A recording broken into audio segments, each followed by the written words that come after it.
அனைவருக்கும் வணக்கம். தனுசு ராசிக்காரர்களுக்கு தானாக நடக்க போகும் நல்லது என்று சொல்லக்கூடிய வகையில் ராசியின் அதிபதியான குரு வக்ர நிவர்த்தி பெறுவதன் காரணமாக எப்பேற்பட்ட மாறுதல்கள் நடைபெற போகின்றன. அலட்சியம் வேண்டாம். அவசியமாக கண்ணும் கருத்துமாக செயல்பட வேண்டிய தருணங்களாக எவையெல்லாம் அமைந்துள்ளன என்பதை ஆராய்ந்து பார்க்கும் போது தனுசு ராசிக்காரர்களுக்கு ராசியின் அதிபதியாக இருக்கக்கூடிய குரு பகவான் மிக வலுவாக வக்ர நிவர்த்தி பெறுகிறாருங்க. பொதுவாகவே ராசியின் அதிபதியான குரு வக்ரகதியில் வலம் பெறுவதை காட்டிலும் வக்ர நிவர்த்தி பெற்று பலம் பெறக்கூடிய தருணம் என்பது மிக சிறப்பான நல்ல மாற்றத்தை உறுதியாக ஏற்படுத்தி கொடுக்கும். ராசிக்கு அதிபதியாகவும் சுகாதிபதியாகவும் திகழக்கூடியவர் குரு பகவான். அவர் மிக வலுவாக ரூணரோக சத்ருஸ்தானம் என்று சொல்லக்கூடிய 6ஆம் இடத்தில் வக்ர நிவர்த்தி பெறுவதால் ஆரோக்கிய தொல்லைகள், கடன் சார்ந்த தொல்லைகள் உள்ளிட்ட பல சிரமங்கள் தானாக விலகுவதற்கான முதன்மையான நல்ல வாய்ப்பு இந்த தருணத்தில் கிடைப்பதோடு நீங்கள் எதிர்பார்க்கக்கூடிய பல்வேறு வகையான சுப நிகழ்வுகள் உள்ளிட்ட பல விசேஷ தருணங்களும் சிறப்பாக தாமாக கைகூடுவதற்கான நல்ல முதன்மையான யோகம் உறுதியாக தனுசு ராசிக்காரர்களை தேடி வருவதற்கான அற்புதமான சந்தர்ப்பத்தை ராசியின் அதிபதியான குரு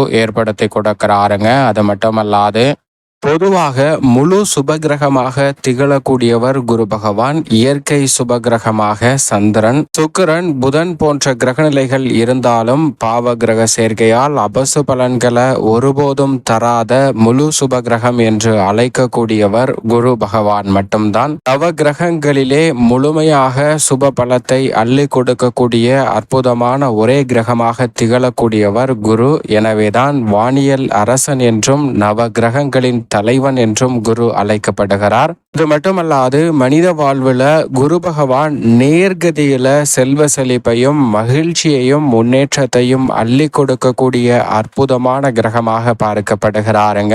ஒருபோதும் மற்றவர்களுக்கு இன்னல் ஏற்படுத்தி அதன் மூலம் மகிழ்ச்சியை பெறுவதற்குரிய யோகத்தை நிச்சயமாக தரமாட்டார். உங்களுக்கு கிடைக்கக்கூடிய செல்வ செழிப்பு நேர்வெளியில் வரும். மற்றவர்கள் அதை உருவாக்கி கொடுத்தாலும் அவர்களும் மகிழ்ச்சியுடன் இருப்பதோடு உங்களுடைய வாழ்விலும் மகிழ்ச்சி இரட்டிப்பாக மாறுவதற்கான முதன்மையான யோகத்தை கொடுக்கக்கூடிய ஒரே கிரகம் என்றால் அது குரு பகவான் மட்டும்தான். அப்படிப்பட்ட குரு பகவானை பொதுவாக வக்ர இயக்கமும் அதிசார இயக்கமும் பாதிப்பு ஏற்படுத்தாது என்றாலும் கூட பொதுவாக குரு பகவான் வக்ரகதியில் சஞ்சரிப்பது நிச்சயமாக சாதகமற்ற சூழலை தான் உருவாக்கும். ஆனால் அவர் தற்போது முழுமையாக வக்ர நிவர்த்தி பெற்று பிப்ரவரி 4ஆம் தேதி முதல் திருக்கணிதத்தின்படியும் பிப்ரவரி 11ஆம் தேதி முதல் வாக்கிய பஞ்சாகமத்தின்படியும் வக்ர நிவர்த்தி பெற்று பலம் பெறுகிறார். பலம் பெறக்கூடிய இந்த தருணம் என்பது அற்புதமான நன்மைகளை அள்ளி கொடுக்கக்கூடிய ஒரு அற்புதமான தருணமாக பார்க்கப்படுகிறது. ஏனென்றால் குரு பகவான் நேர்கதியில் ஒரு இடத்திலிருந்து மற்றொரு ராசிக்கு மாறுவதை காட்டிலும் ஏற்கனவே 60-70% மேல் கடந்த சூழலில் இதே ராசியில் தற்போது வக்ர நிவர்த்தி பெறுவது என்பது நீங்கள் எதிர்பார்ப்பதை காட்டிலும் மிக சிறப்பான நல்ல வாய்ப்புகளை அபரிவிதமாக உருவாக்கி கொடுப்பதற்கான முதன்மையான யோகம் உண்டு. பொதுவாகவே குரு பகவானுடைய ஒவ்வொரு நகர்வும் மனித வாழ்வில் மிக சிறப்பான மாற்றங்களை ஏற்படுத்தி கொடுக்கும். எனவேதான் மற்ற கிரகநிலைகளை காட்டிலும் குருவினுடைய ஒவ்வொரு நகர்வையும் உன்னிப்பாக பார்க்க வேண்டிய ஒன்றாக பார்க்கப்படுகிறது. ஏனென்றால் குரு பகவான் ஒரு ராசியிலிருந்து மற்றொரு ராசிக்கு மாறும் போதும் ஒரு நட்சத்திரத்திலிருந்து மற்றொரு நட்சத்திரத்திற்கு மாறும் போதும் நல்ல அதிரடியான பலன்களை மனித வாழ்வில் சந்திப்பதற்கான முதன்மையான யோகத்தை ஏற்படுத்தி கொடுக்கிறாருங்க. அதிலும் குறிப்பாக குரு பகவான் சுப பலம் பெற்று வலுவாக 2, 4, 5, 7, 9, 11 ஆகிய இடங்களில் அபரிவிதமான வளர்ச்சியை அள்ளி கொடுப்பாருங்க. அதே சமயம் தற்போது கடந்த ஆண்டு மே மாதத்திலிருந்து தற்போது பிப்ரவரி மாதம் வரைக்கும் நேர்கதியிலும் வக்ரகதியிலும் வலம் வந்து விட்டார். இனி பிப்ரவரியிலிருந்து மே மாதம் வரைக்கும் நேர்கதியில் வலம் வரப்போகிறார். எனவே இந்த தருணம் என்பது ஜென்மம், அஷ்டமம் போன்ற இடங்களில் சில பாதிப்புகளை ஏற்படுத்திய சூழலும் மாற்றத்தை உருவாக்கக்கூடிய ஒரு தருணமாக அமைய போகிறது. எனவேதான் குரு பகவானினுடைய இந்த வக்ர நிவர்த்தி காலகட்டம் என்பது மிக பெரிய அளவுல ஒரு பொன்னான அற்புதமான காலகட்டமாக பார்க்கப்படுகிறது. எனவேதான் தானாக நடக்க போகும் நல்லது என்று சொல்லக்கூடிய வகையில் பல அபரிவிதமான மாற்றங்களை உறுதியாக சந்திப்பதற்கான முதன்மையான யோகத்தை நிச்சயமாக ஏற்படுத்தி கொடுக்கிறாருங்க குரு பகவான். அது மட்டுமல்லாது குருவிற்கு நட்பு கிரகங்களாக மிக வலுவாக சூரியன், சந்திரன், செவ்வாய் ஆகிய கிரகநிலைகள் பார்க்கப்படுகின்றன. அதே சமயம் பகை கிரகமாக புதன் மற்றும் சுக்கிரனை குரு பார்க்கிறாருங்க. ஆனால் குருவை புதன் மற்றும் சுக்கிரன் சமகிரகமாகவும் நட்பு கிரகமாகவும் பார்ப்பது மிக சிறப்பான ஒன்றாக பார்க்கப்படுகிறது. அதோடு மட்டுமல்லாது சனி, ராகு, கேது போன்ற கிரகநிலைகளை குரு பகவான் சமகிரகமாக பார்க்கிறார். அவ கிரகங்களிலே பகை கிரகம் இல்லாத ஒரே கிரகம் என்றால் அது குரு பகவான் மட்டும்தான் என்று சொல்லிவிட முடியும். குரு தனது பார்வையில் இரு கிரகங்களை பகை கிரகங்களாக பார்த்தாலும் கூட இந்த இரு கிரகங்களுமே தனக்கு அதிபதியாகவும் தனது நட்பு கிரகமாகவும் சமகிரகமாகவும் பார்ப்பதுதான் மிக சிறப்பான ஒன்றாக பார்க்கப்படுகிறது. எனவேதான் நவ கிரகங்களிலே பகை கிரகம் இல்லாத ஒரே கிரகமாக இருப்பவர் குரு. அவர் கொடுக்கக்கூடிய செல்வ செழிப்பும் நேர்வழியில் வரக்கூடிய ஒன்றாக பார்க்கப்படுகிறது. அது மட்டுமல்லாது மற்ற கிரகநிலைகள் ஒவ்வொன்றும் தனது ஆதிக்கத்தை அதீதமாக பல்வேறு வகையான பணிகளில் செலுத்தினாலும் குரு பகவான் தனது ஆதிக்கத்தை பல பணிகள்ல அபரிவிதமாக செலுத்துகிறாருங்க. குறிப்பாக வேலை வாய்ப்பு, உத்தியோகம், தொழில், குடும்பத்தில் சுப நிகழ்வுகள் கைகூடுதல், அரசியல், மாணவர்களின் கல்வி, விவசாயம் என எந்தவிதமான பணியாக இருந்தாலும் வாழ்வில் நாம் எந்தவிதமான முயற்சியை மேற்கொண்டாலும் அதில் குரு பகவானின் பங்களிப்பு உறுதியாக இருக்கிறது என்று சொல்லிவிட முடியும். அந்த அளவிற்கு மிக அற்புதமான சக்தியையும் ஆற்றலையும் வெளிப்படுத்தக்கூடிய அற்புதமான கிரகமாக பார்க்கப்படுகிறாருங்க குரு பகவான். அவர் உச்சபலம் பெறும்போதும் ஆட்சி பலம் பெறும்போதும் அதிர்ஷ்டகரமாக பல்வேறு வகையான நல்ல வாய்ப்புகள் நிறைவாக உங்களை தேடி வரும். அந்த வகையில் தற்போது வக்ர நிவர்த்தி பெறக்கூடிய குரு பகவான் இன்னும் சில மாதங்களில் உச்சபலம் பெற்றும் பலம் வரப்போகிறார். எனவே நீங்கள் எதிர்பார்ப்பதை காட்டிலும் குரு பகவானினுடைய வக்ர நிவர்த்தி இந்த தருணத்தில் இருந்து மிக சிறப்பான மாறுதலை நிறைவாக அள்ளி கொடுக்க போகிறது.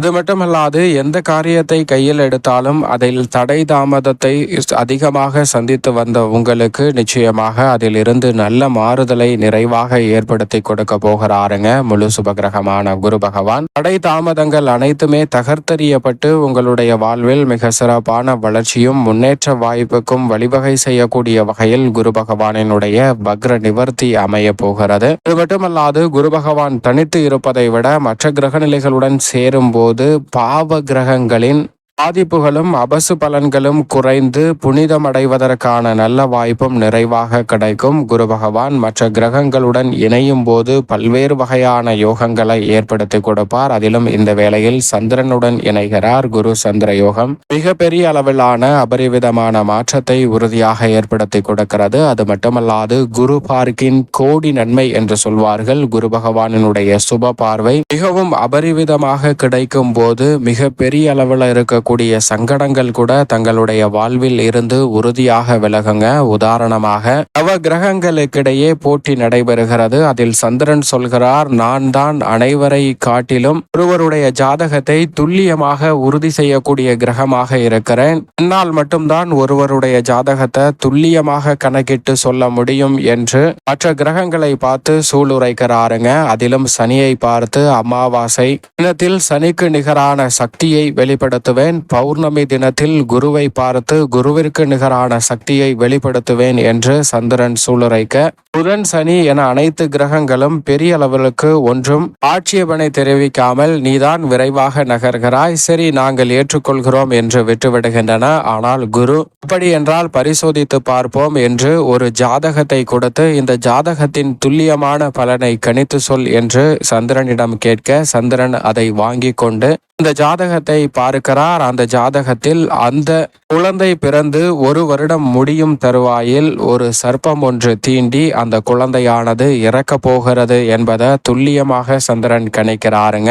இந்த பலன்களை குருவிடம் தெரிவிக்க குரு சரி பார்ப்போம் என்று சொல்லிவிடுகிறார். அந்த குழந்தையும் அதுபோல் பிறக்கிறது. அந்த குழந்தை பிறந்து சில மாதங்கள் உருண்டோடுகின்றன. அந்த குழந்தைக்கு 1 வயது நிவர்த்தியாக கூடிய ஒரு தருணமும் வருகிறது. அப்போது சந்திரன் குருவிடம் வந்து, நீங்கள் கொடுத்தபடி ஜாதகத்தை துல்லியமாக கணக்கிட்டேன், அது சரியாக நடக்கிறதா என்று பார்ப்போம் என்று குருவை அந்த குழந்தையை பார்க்க கூப்பிடுகிறாருங்க சந்திரன். ஆனால் குரு வருவதற்கு மனமில்லாமல் அந்த குழந்தை இறக்க போகிறது என்று சொல்கிறாய், அதனால் நான் வரவில்லை, நீயே சென்று அந்த குழந்தைக்கு என்ன நடக்கிறது என்று பார்த்து வந்து என்னிடம் சொல் என்று சொல்ல, சந்திரன் விடாப்படியாக குருவை பார்த்து மற்ற கிரகநிலைகள் ஒன்றும் எனக்கு எதிர்ப்பு தெரிவிக்கவில்லை, ஆனால் நீங்கள் மட்டும்தான் எதிர்ப்பு தெரிவிச்சீங்க, அதனால் நீங்கள் வந்தாதான் போவேன் என்று அடம் பிடித்து குருவை இந்த குழந்தை படுத்திருக்கக்கூடிய தொட்டிக்கு அருகாமையில் கூட்டி செல்கிறார். குருவும் என்ன சொல்கிறார் என்றால், எனக்கு வருவதற்கு மனமில்லை, நீதான் என்னை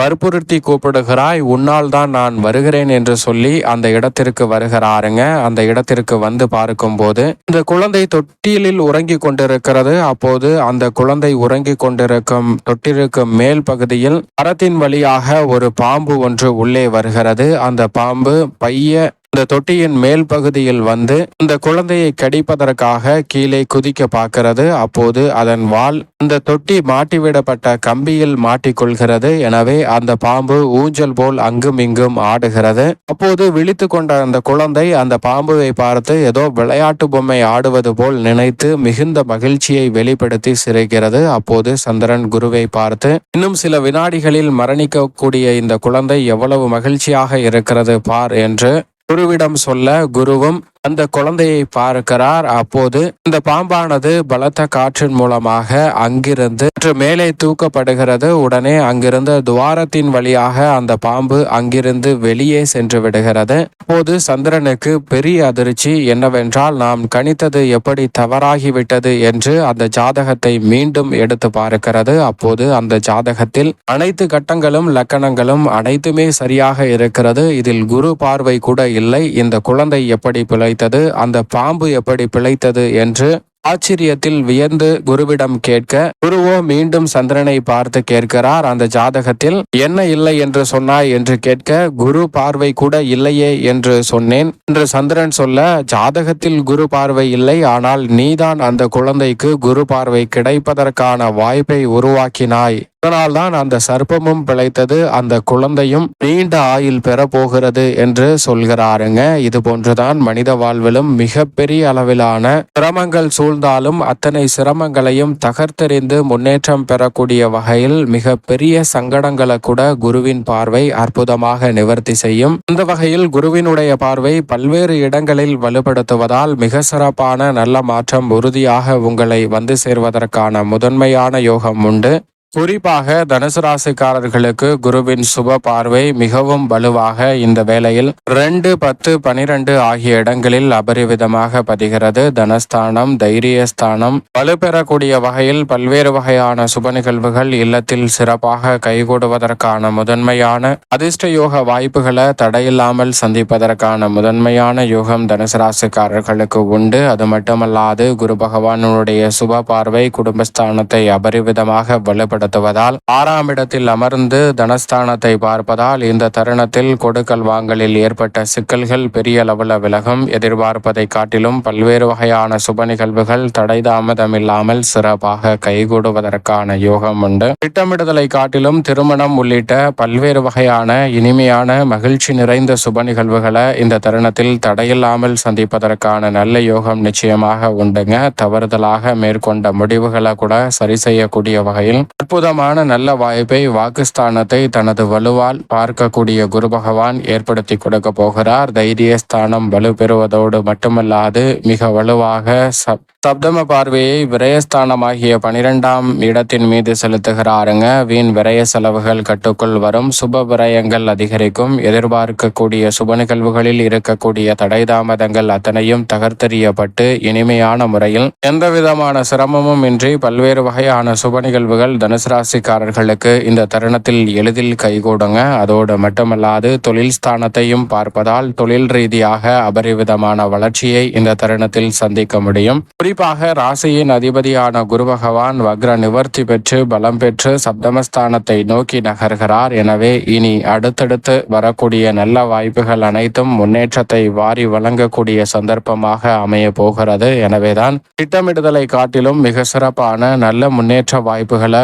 உறுதியாக சந்திப்பதற்கான நல்ல யோகம் நிச்சயமாக இந்த வேளையில் உங்களை தேடி வருகிறது என்பதை தெளிவாகவும் துல்லியமாகவும் திட்டவட்டமாகவும் உறுதிப்படுத்துகிறார். குடும்பத்தில் மூத்தவர்களிடம் இருந்த கருத்து வேற்றுமை இந்த தருணத்தில் விலகும். மூத்தவர்களின் ஆசீர்வாதம் நிறைவாக இந்த தருணத்தில் உங்களை தேடி வரும். அதோடு மட்டுமல்லாது உடன் பிறந்தவர்கள், நெருங்கிய நண்பர்களிடம் இருந்த, குடும்ப உறுப்பினர்களிடம் இருந்த மனஸ்தாபம் இந்த தருணத்தில் விலகி உறவு பலப்படக்கூடிய வகையில் தனுசு ராசிக்காரர்கள் அற்புதமான நல்ல மாற்றங்களை உறுதியாக சந்திப்பதற்கான யோகம் நிச்சயமாக இந்த தருணத்தில் உண்டு. நட்பு வட்டாரம் விரிவடைவதற்கான முதன்மையான யோகமும் கிடைக்கிறது. அது மட்டுமல்லாது பதட்டத்துடன் பல பணிகளை அணுகிய சூழலில் பதட்டம் அனைத்தையும் விலக்கி நிறைவான முன்னேற்றத்தையும் வளர்ச்சியையும் சந்திக்கக்கூடிய வகையில் பல நல்ல மாற்றங்களை உறுதியாக இந்த தருணத்தில் ஏற்படுத்தி கொடுக்க போகிறாருங்க. எனவே பதட்டம் இல்லாமல் பல பணிகளை சிறப்பாக கையாளுவதற்கான யோகம் உண்டு. உடல்நல ஆரோக்கிய தொல்லைகள் கட்டுக்குள் வரும். கடன் சார்ந்த சுமைகள்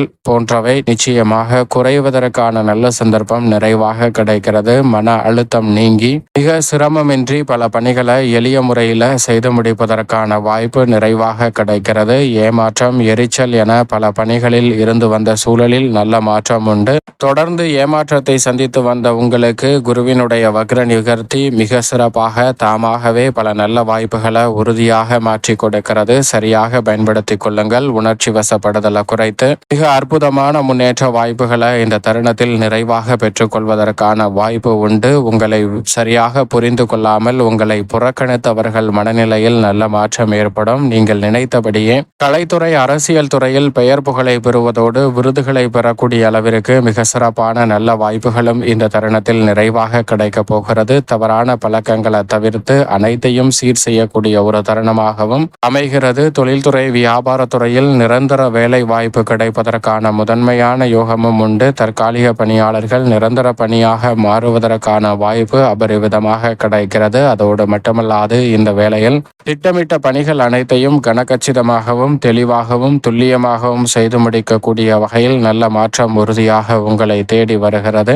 மாணவர்களுடைய கல்வியிலும் நல்ல முன்னேற்றம் உண்டு. பெண்மணிகளுக்கு ராசியின் அதிபதியான குரு வக்ரம் பெறுவதால் நினைப்பதை காட்டிலும் அனைத்திலும் இரட்டிப்பான மகிழ்ச்சி உறுதியாக கிடைப்பதற்கான யோகம் உண்டு. மேலும் இந்த தருணத்தை சாதகமாக மாற்றிக்கொள்ள உறுதியாக தனுசு ராசிக்காரர்கள் வாரத்தில் வியாழக்கிழமை விரதம் இருந்து அருகாமையில் உள்ள வராகி அம்மன் ஆலயம் சென்று தீபம் ஏற்றி வழிபாடு செய்யுங்கள். தடை தாமதம் அத்தனையும் தகர்த்தெறியப்பட்டு சிறப்பான வளர்ச்சியும் முன்னேற்றமும் தாமாகவே உங்களுடைய வாழ்வில் நிறைவாக முன்னேற்றத்தை ஏற்படுத்தி கொடுக்கக்கூடிய வகையில் தனுசு ராசிக்காரர்களுக்கு உறுதியாக அமையும்.